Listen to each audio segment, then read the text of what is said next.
ne wali abasajja abali wano Katonda basobozesezza omwaka 2023 ne basiba ku ttaayi nga nze ne bambala ku kooti nga nze kubanga bamusenga ne bakkiriza Katonda w'amazima nga bandibadde bisajjasajja ku kyalo kino bye balonda mu mpompogoma nga biguddeeyo.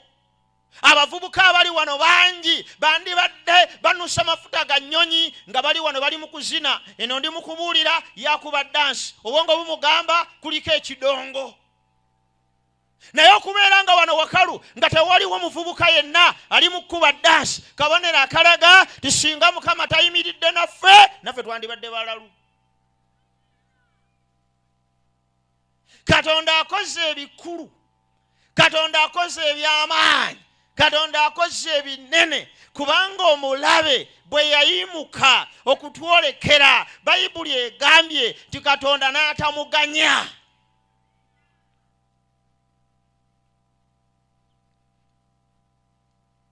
Wali abaali babojjeddwa emisota ne gubojjamu ekitooke. Yebaza Katonda abamu basula najjo. Omwaka oguwedde waliwo yasula n'omusota asula wano n'ogumusula mitwetwe. Yagenda okitegeera nti omusota gusula omwo nga babadde nagwo omwaka mulamba.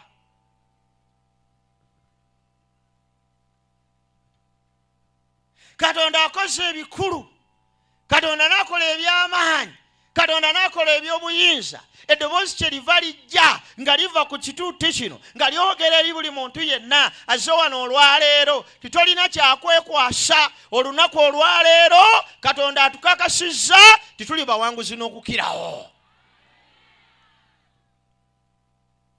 Tetusobola kutya mwaka 2024 nga tulina Katonda atulaze ebikulu mu mwaka oguyise 2023. Tekisoboka ffe okweraliikirira biki ebigenda okubeerawo mu mwaka ogujja nga tulina Katonda ayimiridde naffe mu mwaka oguwedde.